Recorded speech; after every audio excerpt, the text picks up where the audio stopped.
Good evening, I'm Anna Jabłońska. Welcome to Poland Daily. The former head of the Central Anti-Corruption Bureau during the Civic Platform and Polish People's Party governments, Paweł Wojtunik, testified today before the Parliamentary Investigation Commission on the VAT tax fraud. In the years 2007-2015, the state budget lost at least 250 billion zloty due to the VAT gap. Before the investigation, Paweł Wojtunik hoped the hearing would not be political. As the former head of the Central Anti-Corruption Bureau, I know I did nothing wrong. At the beginning of the hearing, the Civic Platform MP Zbigniew Konwiński filed a request to hear Wojtunik's predecessor Mariusz Kamiński first because the commission was investigating abuse in the period from December 2007 to November 2015. Kamiński was the head of services from August 2006 to October 2009. The appeal, however, was rejected. Wojtunik's proxy filed an application to exclude the head of the commission from the hearing, arguing that he's not objective. Citing Article 6, we don't want you to attend today's hearing. This request is absurd and I'm dismissing it. Wojtunik was outraged by Horała's statement about allegedly being hit with a lack of memory during the Amber Gold Investigation Commission. After all the confusion and an almost hour-long speech by Wojtunik, there was a time to ask questions. The head of the commission, Marcin Horała, asked why there was a small number of cases concerning extortion of VAT at the time of Wojtunik's term of office. The whole of today's hearing appeared to be a game for Wojtunik and his proxy from the beginning. Wojtunik said you cannot reduce the whole of the Central Anti-Corruption Bureau to the self-handling cases involving extortion of the VAT tax. I know that today you want to portray me as someone who did nothing about the VAT tax fraud. We did what we could. The former head of the Central Anti-Corruption Bureau, Paweł Wojtunik, was asked, among others, about the activities of the services in relation to the fight against organized crime threatening to economic security of the state. There was a lot of disputes and allegations regarding the politicization of the investigation. Negotiations between the Polish Teachers Union, PTU, and the government on teachers' pay raises are yet to bring any results. Sławomir Broniarz, the head of the PTU, is threatening a teachers' strike if the government does not agree to increase their wages by 1,000 zlotys. On Monday, the Minister of Education met with representatives of various trade unions active in education. The teachers' salaries were one of the main topics of the talks. The head of the ministry, Anna Zalewska, declared her readiness to raise basic pay for teachers with a 5% increase from 122 to 166 zloty gross per month. But for months, union members have been saying this is not enough and are demanding 1,000 zlotys more. The Polish Teachers Union has demanded invariably for many months an increase in educator wages by the amount of 1,000 zlotys. This is the gap that separates us from the average pay in the country. I am talking here about the teachers with the highest level of professional qualifications. Our demands are absolutely justified, and I do not want to quote Mrs. Beata Szydło here, but we are convinced that teachers in particular deserve that.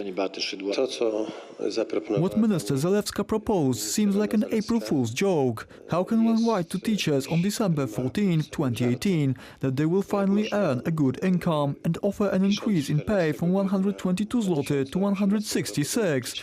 Of course, I am talking about basic pay. This is the next step in implementing the pay increase for teachers. The first stage was in 2018, it was a 5% increase. The next one is from January 2019, and it is also a 5% increase, so that in 2020 it will gradually reach the level of 15.8%. If there is no agreement by Thursday, then according to the president of the Polish Teachers Union, all unions will join one collective, the consequence of which would be a general teachers' strike. The final decision on whether the strike will be voted on by the Polish Teachers Union board on Thursday, the same day the next meeting of the Minister of Education with trade unions was planned. Employee Fund Plans, or PPK, a new voluntary retirement savings system, was initiated at the beginning of 2019.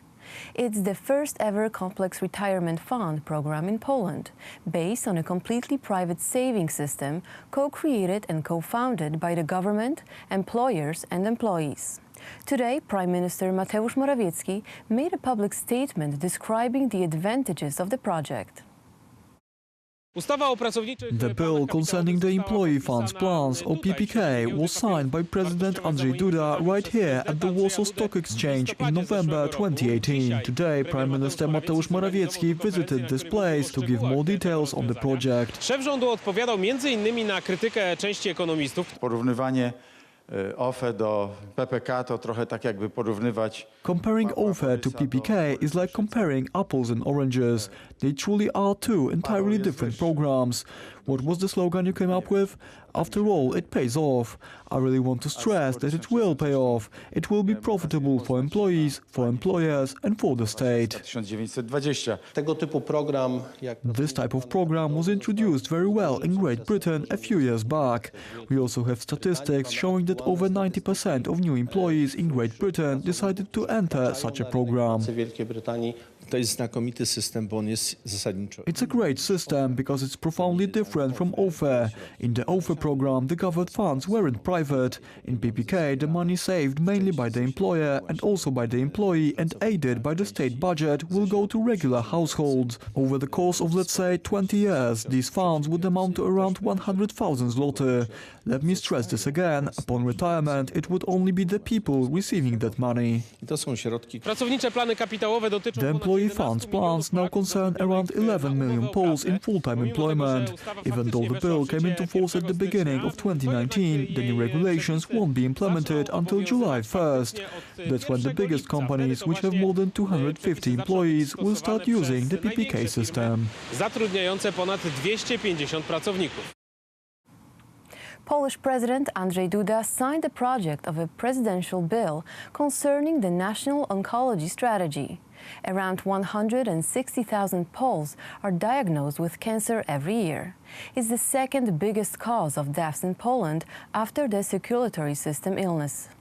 Ten projekt ustawy przygotowany. I hope this act that I'm going to sign in a second, prepared by the National Development Council, the Ministry of Health and other experts and professors, will be quickly adopted by the government. Under this law, a team from the National Oncology Strategy will be appointed in the Ministry of Health. The team will prepare the strategy until September this year and we will implement it later on. Zdrowia przy panu ministrze specjalny zespół. Ta strategia This strategy must indicate the time and method of the therapy and effective treatment in an experienced center, as the president said. At the center, we will be able to implement innovative medicines and surgical, radio and chemotherapies. It all has to be consistent. This is extremely important. The same standard of therapy must be available everywhere. This is very important for patients from small and big cities. All of them have to have access to treatment of the same standard everywhere in Poland. ten sam standard. Thank you for watching Poland Daily. Coming up next, Aleksander Wierzejski and his guests. Good night.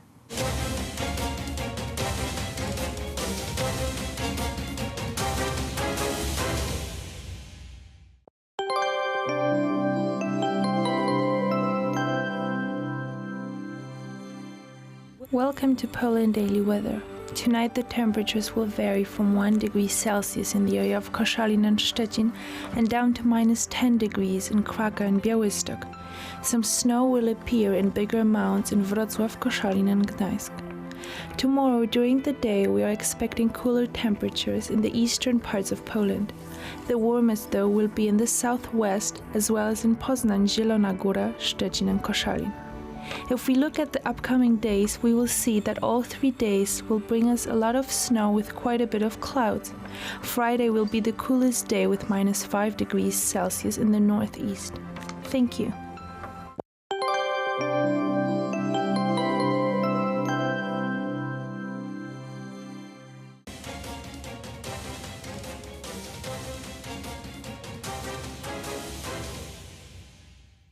Poland Daily Business Edition. Welcome to the show. Our guest tonight is Professor Zbigniew Krysiak of Warsaw School of Economics. Sir, welcome to the show. Nice to be here. Let's start from the Brexit perspective. It looks like we will have no deal Brexit, and Poland is in a especially vulnerable position. Can we watch that situation with no anxiety? Yeah, I think that there is, from one side, it seems to be a very difficult situation and position, but I would say from the other side, we expect that, this will be a kind of a challenge for the UK, to develop more deep, relationship, economic relationship with Poland. As you notice, many countries as US currently and many countries out of the Europe, are very interested with Poland because of this, very easy conditions to start and develop the business. And this exit, Brexit basically, gives a chance to develop a better bilateral, relationship. And I think, that many countries in Europe will be a little bit, distanced from the UK because of that Brexit. But the Poland is not the case. So I would say that as a general outcome for that, we can rather profit. And, I just suggest to our government, to our Prime Minister, to be in that very great, aggressive, position to, be in touch with the UK government and to try to grasp, for the different opportunities they have, because what the UK have, we know very well since basically a First World War and then the Second World War, the UK have a very high potential for the research and the high technology. Sometimes, the people say, yes, US is that in that better shoes. And it's not true. And because Poland is focused now on that, development in the high margin, businesses. So this high technologies, this research, which, stays in UK, this is for us very, a great thing. And I would say sometimes we develop the discussion saying about the employment, about the people, Polish people being in UK. I would be not worried about that, I rather would, rather be more aggressive in developing and, researching the new areas which are basically in line with that what we need for our strategy, in our economic strategy. Right. The data, the business data about our exports to United Kingdom tells us that in 2017 it was over 20 billion euro and pretty much balanced trade. Some other data say that our surplus on this trade, Polish surplus, is about 6 billion pounds, and that's a huge amount of money. And the question is, if European Union will not be, if Britain will not be part of European Union, will this trade be jeopardized? No, I don't think so. It's very, that what I'm going to say is very surprising. But, if we compare the trade, the trade with the US, so that what we have with the UK is a double of that, or even more. And because of the potential, the potential is not only this very high technologies, but the potential is as well the very big population of the Polish, people being there, enterprises we have there, and as well the distance, This potential is basically should be supported by our government with a bilateral agreement with the UK to especially, research and develop these areas where the Polish enterprises are established in the UK. And this give much more higher basically impetus, for development, based on that approach, for development, the trade as well. And I think I would expect, in fact, based on that arguments, that it's going to be rather opposite. To jeopardize will going to happen rather on the line with the big and the old European countries, like for instance, the France. We should remember that the climate we have in Poland, the peace, the very stable situation, not earthquakes like in France. This we are in the group of 25, countries, you know, on the top in the FTSE Russell, you know, list, you know.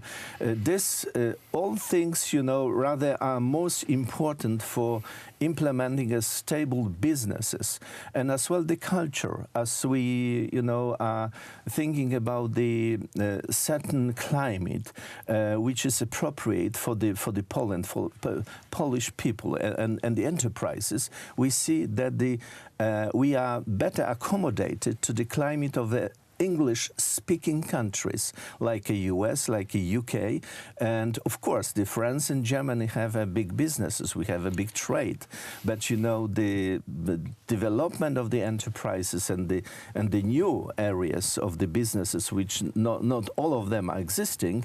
It is this basically cultural approach. The mentality is of a very important factor for that. Well, there is also an issue about Polish workers that are currently employed by various UK's companies, and their position on the market with no deal Brexit will be, again, weaker than other, first of all, the native Britons and the people who will come to Britain from other parts of the world than European Union. Yeah. Potentially, you know, in the country, this can weaken a little bit, you know, this, I mean, a position of this, I mean, a Polish people, not only the Polish people, but as well all European, you know, members against, you know, basically the UK people. But what I think, you know, this UK economy or UK companies where the Polish people are employed basically will be open to utilize our basically Polish people to apply in the different businesses which are developed in our country, because this is of a very, the added value. The Polish people know very well the culture in the UK and know very well the culture in the Poland. So this gives a high efficiency and the potential to be more productive in the businesses. Okay. Are you expecting that the European Union will wage a trade war with Britain after the Brexit? I think it's going to happen, you know, as you notice currently, you know, on the sea war, for instance. Emotions are running high. Emotions, yes, definitely, you know, especially on the line, you know, with the France, as well Germany, because Germany, you know, will be rather trying to show they, you know... It is good to mention we are speaking about 12 million pounds of Polish imports to the UK, but in case of Germany it's over 50. In case of France it's almost 40. Yes. There's many times more and higher the stakes are than in our case. Yes, a quarter of the Polish GDP, this is a trade with the Germany. So let's assume if we just get 10% of that in the direction to UK, it's going to be a big amount. So again, what I am saying, because of this, you know, tractions, the worsening relationship with the Germany, UK and the France, we are going to get a better position. We're going to attract this pie a little bit more. Yeah, hopefully. Well, many people says that economics is as much science as social science, and if you're speaking about these problems in agreements, trade agreements with UK, and the psychological problems that will make us bigger problem. On top of that, we'll have another trade war. Well, that proves the point that economics is a social science. That's true. You know, based on my experience, you know, I was, you know, engaged in my business experience over 25 years, working with different, you know, corporations, US, you know, France, Germany, companies as well. And I noticed, you know, if you underestimate the human being, the human, you know, factor, you know, you are going to lose. You are going to be not productive and efficient. And I think that's the Polish added value, where we know very well we are very flexible, running around Europe, not only the UK but the Germany, and we are able very easily to accommodate.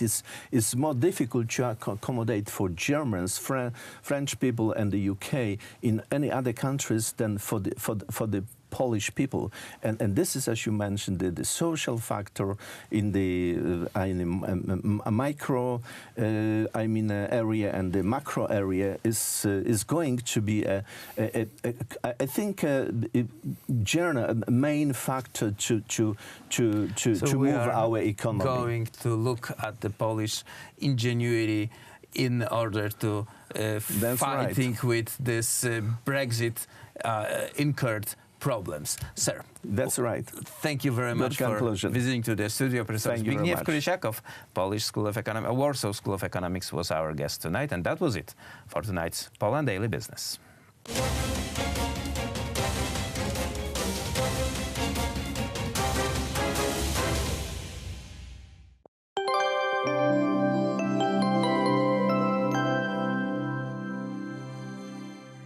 Welcome again to Poland Daily Weather. Tomorrow during the day in Poland we are expecting cooler temperatures in the eastern parts of Poland. The warmest will be in the southwest as well as in Poznań, Zielona Góra, Szczecin and Koszalin. Quite a fair amount of snow will appear in many parts of the country. Now if we look at the upcoming days, we will see that all 3 days will bring us snow with quite a bit of clouds. Friday will be the coolest day with -5 degrees Celsius in the northeast, and on Saturday the temperatures will rise up to the maximum of 6 degrees in the northwest.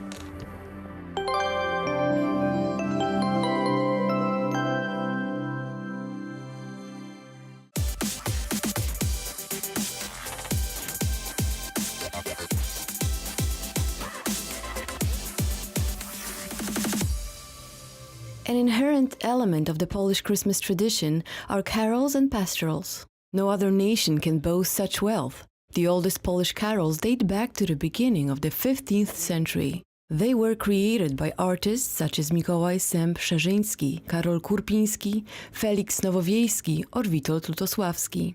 Carols and pastorals are also an important part of the repertoire of the representative artistic ensemble of the Polish armed forces.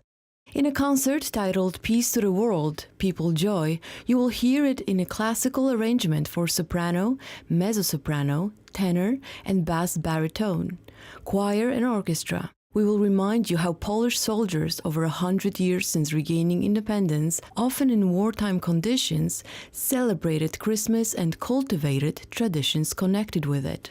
Concerts performed by the representative artistic ensemble of the Polish Armed Forces is a unique sound of several dozen orchestras in impressive uniforms from the period of the Duchy of Warsaw, beautiful classical voices of equally numerous choir artists, and soloists presenting themselves in noble robes and polonaise.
Koncerty kolędowe wpisują Being się a conductor is a great role. tradycję śpiewania kolęd nie tylko w kościołach, bo w końcu kolędy kiedyś były.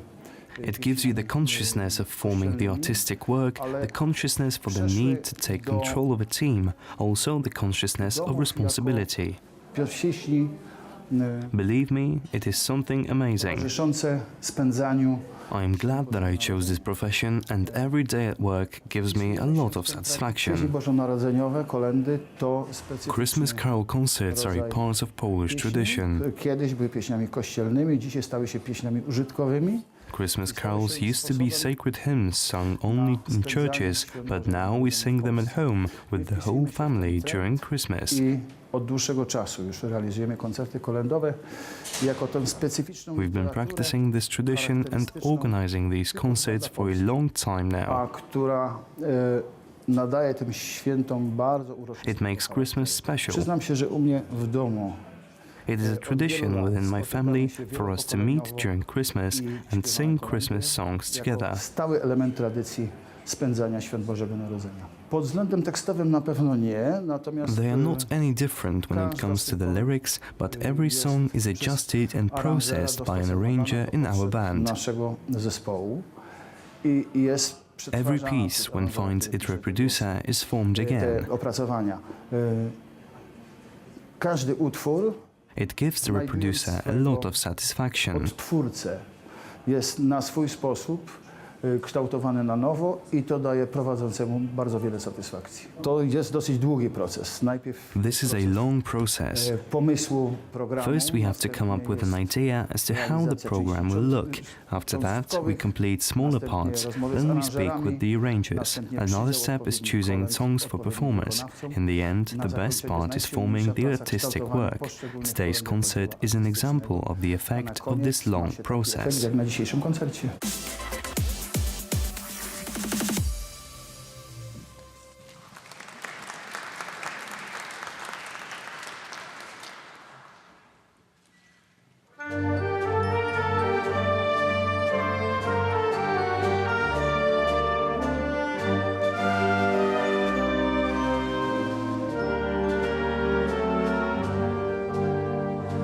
Witaj gwiazdko złota na niebios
Ladies and gentlemen, we are here at the Tin Roof Palace, one of the most prestigious estates that belonged to the late Prince Poniatowski.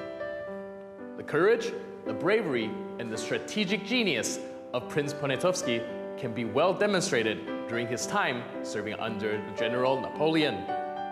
With our guests, we will explore the skill set and tactics of the prince that helped Napoleon conquer his empire.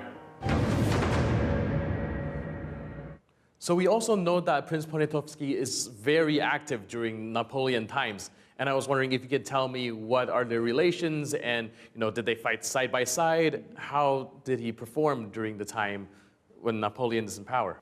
Ku zdumieniu wszystkich, wodzem naczelnym armii księstwa Much to warszawskiego everyone's surprise, Prince Józef Poniatowski became head of army of the Duchy of Warsaw, created by Napoleon. The reason for that was Poniatowski confidentially remained in contact with the French leader's aides, and he kept the French well informed of the life in the Prussian-governed part of Poland, as well as of the situation in the Russian part of the former Commonwealth, where Poniatowski was held in high regard among the local Cossacks, who assumed that the army of the Duchy of Warsaw will bring freedom to the nation of Ukraine as well. It was Prince Józef, as the Minister of War in the Duchy, who organized the army of the Duchy of Warsaw, the first Polish army to be created after the partitions of Poland. After the Duchy had beaten the Prussians and seized the land taken away in the Third, Second, and some of the area taken during the First Partition of Poland, Europe had to acknowledge the existence of Poland under the name of the Duchy of Warsaw.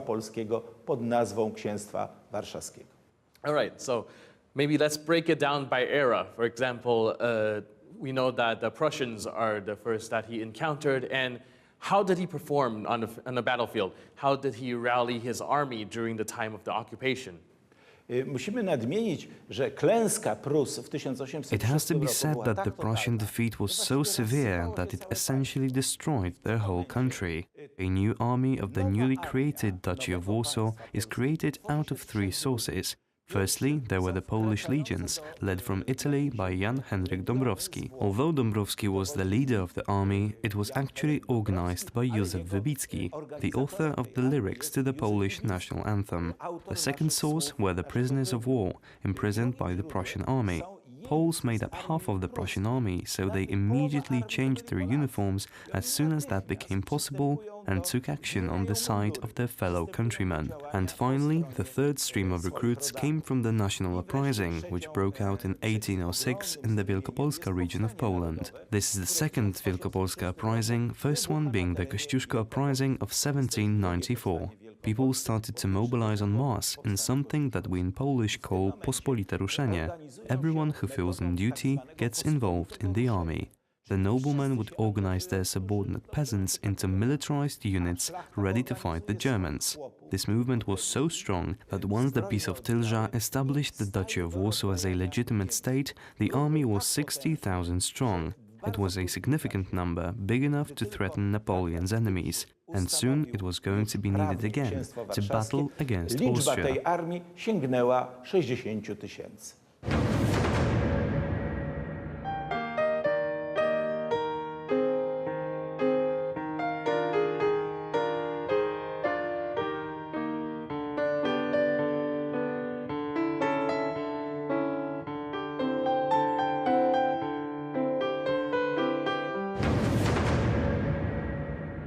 So very soon following the struggle against the Prussians come the struggle against the Austrians. And we know that the Poles rallied for Napoleon. Did it come under a promise? What did Napoleon promise the Poles to give in return? Why did the prince decided to fight by his side even after the struggle with the Prussians? Trzeba nadmienić, że Polacy, ale Litwini i Rusini... It has to be said that the Poles, much like the Lithuanians and Ruthenians, had three enemies, three great empires, Prussian, Austrian and Russian. And then, suddenly, France is the only country to be enemies with all three of those monarchies. There was no doubt in Poles' minds. They had to stick with France. And to their surprise, Napoleon went on to break down each of those states one by one. On April 19, 1809, a very bloody but also honorable battle for Polish independence takes place on the outskirts of Warsaw near Ruszyn. Austrians aimed their attacks at Prussia, and in order to do that, they had to force their way through Polish territory. Poles successfully denied that attempt. They weren't able to retain Warsaw, but the battle to defend it was a winning one for Poland. Poland was too weak to fight the Austrians off, as they had almost triple the number of the Polish troops. Our army crossed the Vistula River and burnt down the bridges in order to stop the Austrian advance. And so a widespread uprising took place, involving the Ukrainians and reaching as far as Lublin, Lviv, nay, even as far as the Turkish border, which at that point was the Dniester River. And so the army of the Duchy of Warsaw met the already liberated areas, where Poles and Ukrainians managed to organize their own administration. Even the ethnic group of Hutsuls, who lived in the Carpathian Mountains, pledged their allegiance to Poland. They had an uprising of their own. Unfortunately, the army of the Duchy did not manage to reach that area, and the uprising culminated in a bloody defeat. Nevertheless, on the anniversary of the Battle of Grunwald, July 15, 1809, the Polish army entered and liberated Krakow, the home to all our former kings, and the place where some of our most important mementos were located, much like the famous Sigismund bell, which struck that day to announce that Krakow was free once again. That is how the Poles, at the side of Napoleon, managed to fight off its second enemy. At that time, Russia was Napoleon's ally, so Poland had to maneuver precisely so as not to anger France, but at the same time pushing Russians away from our territory. As it turned out, Russians were not genuine in their alliance with France and were indeed Poland's hidden enemies. And that was a very dangerous and ambiguous situation. Fortunately, we ended up on the winning side of that conflict, as the Duchy of Warsaw grew twice in size and was able to face Russia in the Napoleon's third battle in 1812, sporting an army of 120,000 men, the largest army in the history of Poland. Naturally, France had to finance our troops, as our resources were not sufficient. Nevertheless, what the army lacked in resources, they made up with the readiness for the battle for Europe, on an even larger scale than the French. Utrzymanie tej armii już musiała dać Francja, bo państwo było za małe. So finally, we come to the war against the Russians. And by this time, I would assume that Napoleon has already worked and fought side by side with Polish soldiers for a while. What is his opinion towards the Polish soldiers? You know, the efficiency-wise, combat-wise on the field? If you were him, what would you think about these Poles that was fighting alongside you? Cesarz Napoleon, rozpoczynając kolejną wojnę z Rosją. When Napoleon Bonaparte was ready to attack Russia for the third time, he entered Poland declaring the Second Polish War. He placed Poland in the center of the political and military action. Therefore, the entire army of the Duchy of Warsaw were extremely loyal and combative in the upcoming war. Napoleon used our army in somewhat of a European style. He tried to intertwine the different nations he had by his side.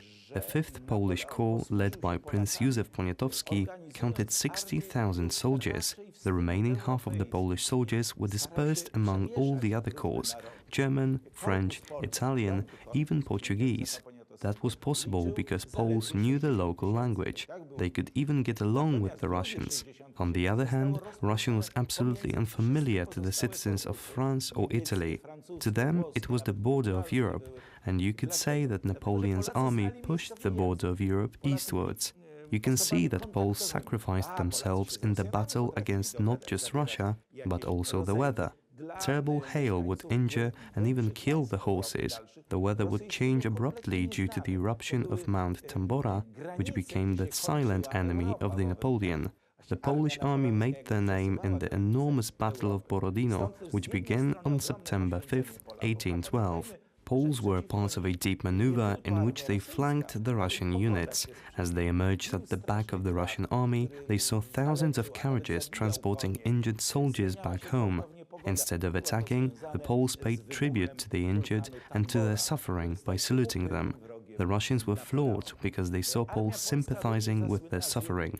Poles understood patriotism. Prince Józef warned Napoleon about attacking Russia. He said, "Do not attack Moscow. We have already made that mistake. Focus on Kiev.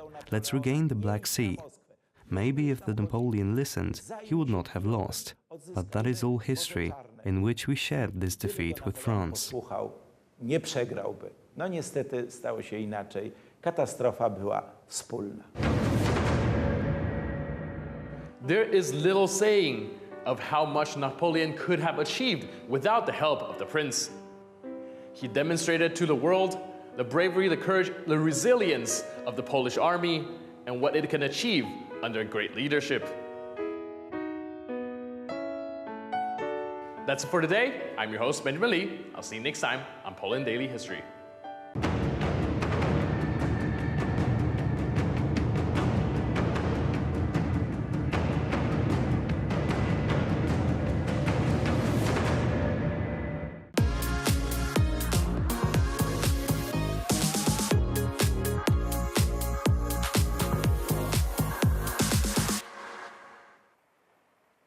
Well, here we are. Behind me, the tallest building in Central Europe. It was a gift from the Man of Steel himself. No, I'm not talking about Superman, at least not the Superman you're thinking of, with the cape and the blue tights and the big S. No, I'm thinking of another big Mr. S, Stalin himself, that's right, also known as the Man of Steel. He offered the people of Warsaw a special gift, which was this palace or something else. Yes, it was an offer he could not refuse from the original Godfather himself. It's a beautiful building, you cannot deny, but given this choice, would you have taken this or would you have taken the alternative, which you will be finding out about in just a brief moment. I'm joined here by my friend, Nicholas Richardson. When I say friend, there is no relation. We're just friends, not a brother, not an uncle, not a father, not a grandfather, not a son. Nicholas, come over here. Now, Nicholas, if you were given the choice of a gift of this or something else, we're not going to say what it is yet. If you were given the choice of this or something else, what would you take? Well, I'd probably take something else, actually. I mean, you'd want to know what the something else is. Before I made the decision, of course. Yeah. Hey, you're wearing that hat again. Well, it's actually quite chilly this morning, so I'm wearing this hat. Yeah, it is a little bit chilly. Why aren't I wearing a big coat? I don't know, because you're mad. I don't know. Well, obviously, I'm not angry. No, you mean in the English sense? In the English sense, yes, of course, yes. I'm not angry. No, you're not. Not yet. You will be. If I don't get my lunch, I'll be. Oh, yes. So will I. Yeah. Anyway, this is a beautiful building. It is a great building, actually. And the truth is that Mr. Stalin said to the people of, to the authorities, the people of Poland, I will give you this building, or you can have what we're going to talk about in a second. Yeah. Except he gave them the choice. I don't think they're actually able to exercise the choice. It was a bit of a false choice. It was a Hobson's choice. Hobson's choice, as we would say in Yorkshire, yes. But I guess it was a Hobson's choice. What does that mean? It means no choice at all, in fact. It means no choice at all. I wasn't sure because I never met Mr. Hobson. He was a film, and he had It wasn't the guy who invented the telescope? No. That wasn't Hobson? Different Hobson. That was a Hobson. That's a Hobson too? I believe so. Yeah, I can't remember. Anyway, look, we'll be right back after this short commercial break. There's no commercials. But we'll be right back in a second, and we'll show you what the alternative was. Stay with us. You could have this.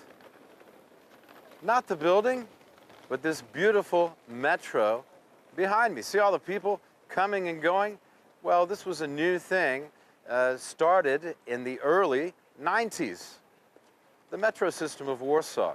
That was the choice. You could have the building, or you could have a metro system. Only it was no choice, because Mr. Stalin decided that it was the building or nothing. Nowadays, we have this fantastic metro. Now, we're going to go inside and have a look at it and just see how nice it is.